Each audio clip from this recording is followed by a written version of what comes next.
Hey guys, welcome back to the channel. Today I'm going to be working on a 2009 Toyota Highlander Limited.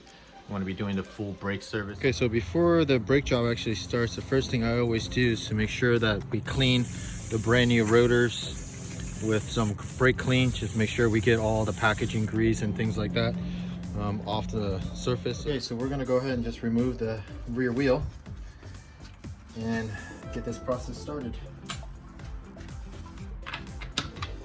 Lug nuts are 21 millimeters.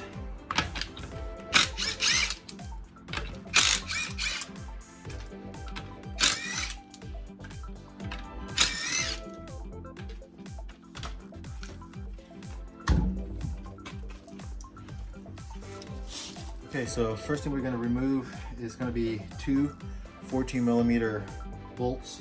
That's going to hold the caliper itself from the caliper bracket. And then we're going to remove two 17 millimeter bolts that's going to hold the caliper bracket itself to the hub assembly. So here, so you can see 14 millimeter for the caliper, and then down here, that one, and there's one directly underneath it. That's going to be the 17 millimeter to remove the bracket itself off the hub.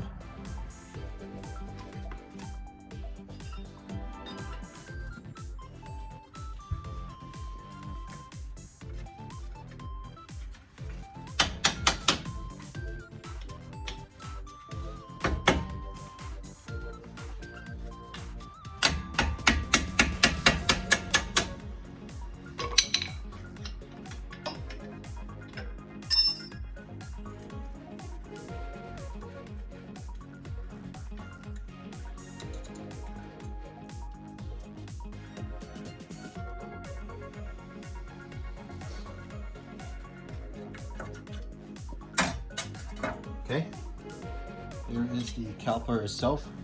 Now we're going to go ahead and put it on a hanger, which you should already have at this point. And there's the hanger that we're going to hang it on so that we don't put any stress on the brake hoses. Now we're going to go ahead and remove the caliper bracket itself. Again, 17 millimeters.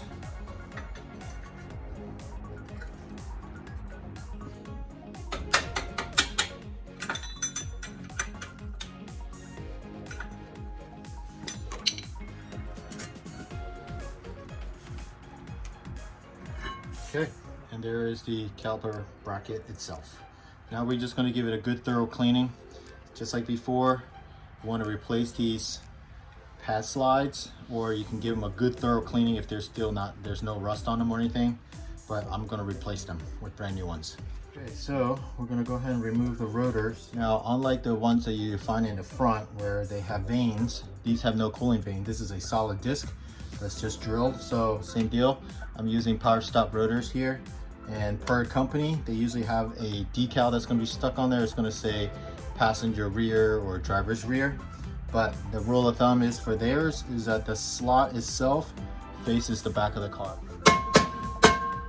Couple of love taps, comes right off. And then we want to go ahead and give the e-brake pads themselves a good cleaning, and this is actually a good time to do a thorough inspection.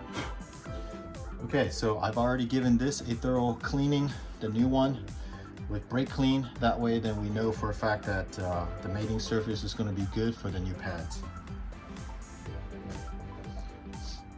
Now I just got to give this thing a cleaning.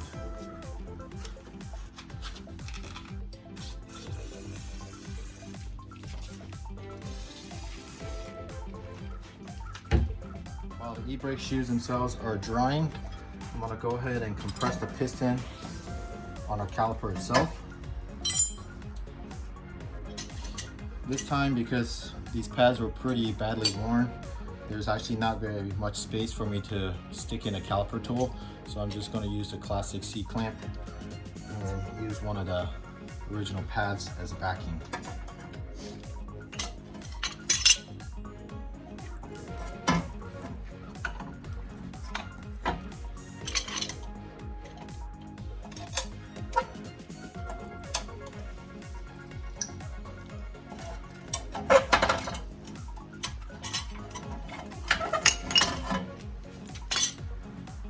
Okay, and there you have it. The piston itself is completely flush with the caliper housing itself. Now that this thing's been cleaned, we're gonna go ahead and replace the pad slides themselves with brand new ones. And these just simply clip back into place.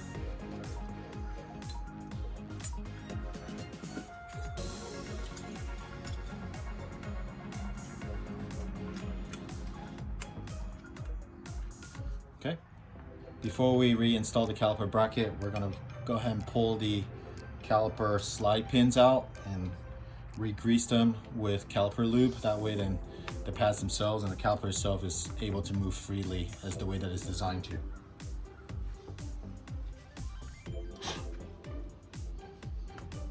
So as you've seen in other videos of mine, there's going to be a top and bottom pin. One of them has a grommet and the other one does not. So like this one has no grommet.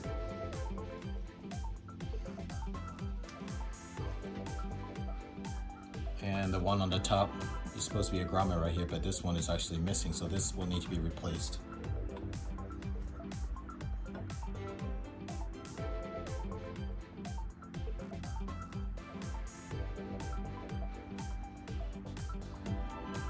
Give it a good simple little twist, push on.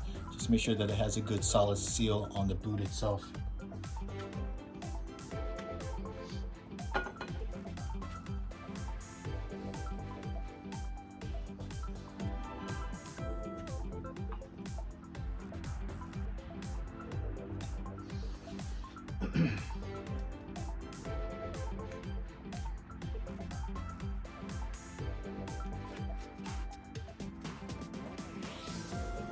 There you have it, nice and greased and ready to go.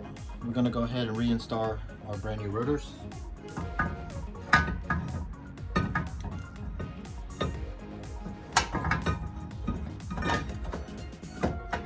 Before you finalize that, always remember there's a little inspection grommet that needs to be removed off the old rotor and reinstalled back into the new one.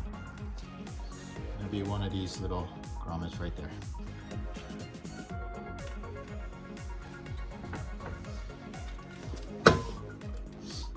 Okay, then we can go ahead and just reinstall our caliper bracket.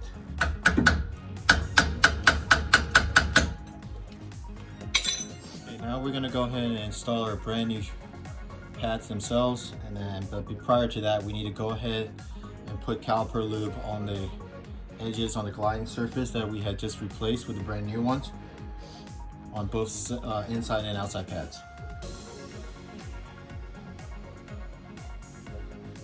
And I do mine basically right around this perimeter right here.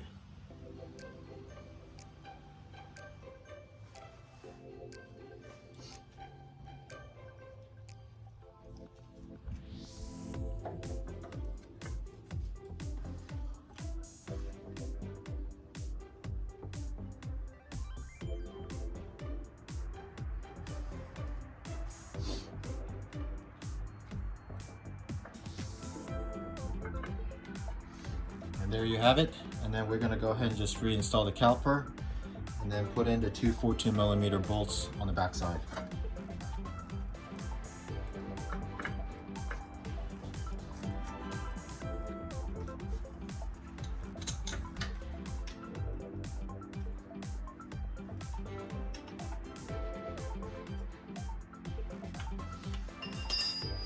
Okay, and there you have it. This is a done job. Now all you have to do is just repeat this process on the other side and you're good to go. Okay, so now that we've got the car lowered back down to the ground, we've got all our lug nuts on, we're gonna go ahead and do this final torque. So on a Highlander from 2001 and 2017, I believe the manufacturer calls it for it to be 76 foot-pounds, plus or minus 5 pounds. So I'm gonna go ahead and torque all of my lug nuts to 80 foot-pounds. And just remember, when we do these, we do them in a star pattern because it's a 5 lug. And then after I do the lug 5, the star pattern, I'll go ahead and do in each individual one to finalize.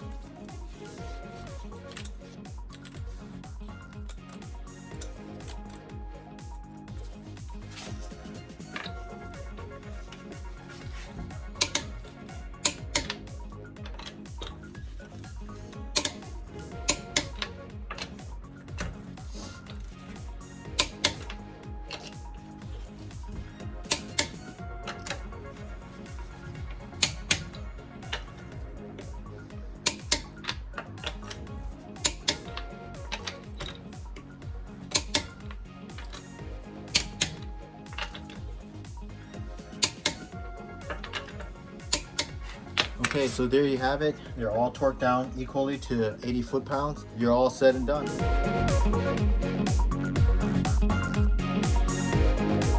All right, guys, so that concludes the rear brake service on the 09 Toyota Highlander. So please like, subscribe, and share with your friends, and I'll see you all on the next one.